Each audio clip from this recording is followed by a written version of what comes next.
Um caso que eu me lembro de um jovem de 35 anos que me buscou certa vez com a firme ideia de se matar. E vejamos, esse caso é muito interessante. Ele, com 35 anos, já tinha conquistado materialmente, estava uma vida bastante equilibrada materialmente, não tinha nenhum problema financeiro, não tinha nenhuma doença. A única dificuldade dele é que ele sentia um vazio muito grande. Ele achava a vida dele praticamente sem sentido algum. Apesar de estar noivo, com casamento marcado. E ele começou a falar em suicídio para sua noiva. E a sua noiva, conhecendo o nosso trabalho, pediu que ele viesse para uma consulta. Pediu que ele viesse para essa consulta terapêutica para que nós o auxiliássemos a lidar com o vazio interior. E ele, por insistência, não veio de bom grado.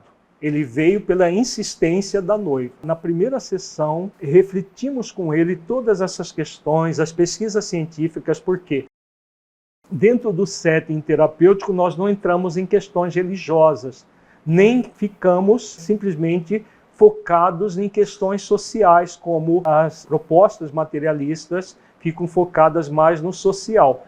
Nós buscamos oferecer todas as informações necessárias para que a pessoa reflita.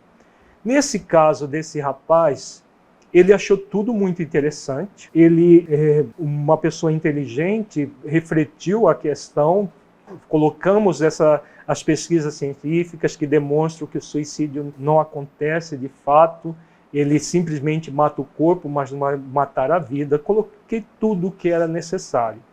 Mas ao final ele falou, mas não me convenceu. Para mim a vida não tem sentido, ele nunca mais voltou. Eu não sei se ele cometeu suicídio, o que aconteceu com esse cliente, porque ele nunca mais voltou. Foi a única sessão. Independente dele ter se matado ou não, eu tenho certeza que ele continua vivo.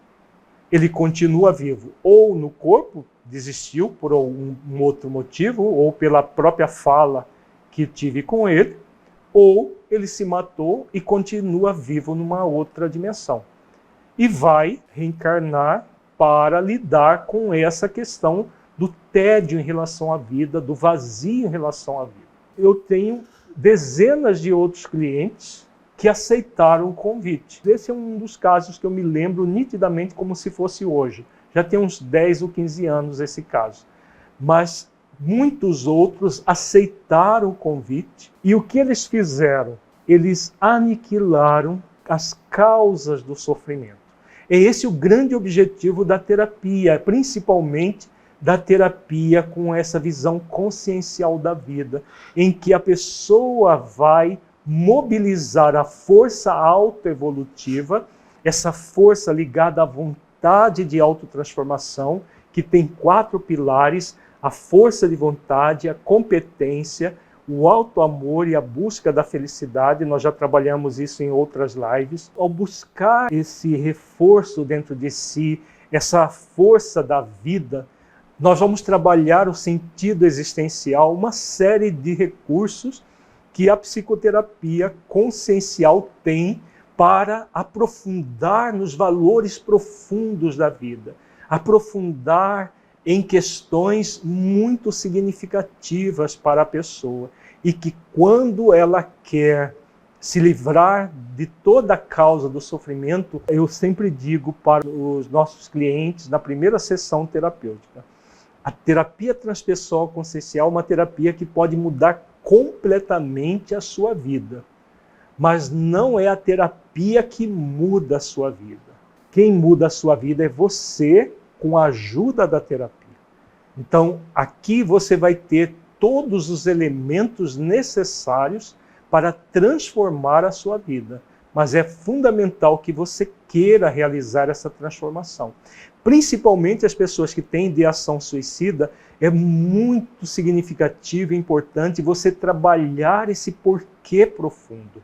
Por que eu estou neste processo? Porque eu quero viver com V maiúsculo. Eu quero viver uma vida que vale a pena ser vivida, uma vida plena de sentido. E como eu quero viver essa vida plena de sentido, eu posso, eu consigo, eu sou capaz e eu mereço viver uma vida assim. Então, quando você, terapeuta, trabalha com seu cliente todo esse processo, o que vai acontecer? Em vez de ideação suicida, o seu cliente vai passar a ver a vida por um outro ângulo e vai buscar um sentido cada vez maior para a sua vida, vai desenvolver cada vez mais o autoacolhimento amoroso, vai sentir prazer de viver, e esse prazer de viver faz com que os pensamentos suicidas, tudo isso desapareça gradualmente e a pessoa passa, ao contrário, em vez de desejo de morte, ela passa a ter uma vontade de viver intensamente.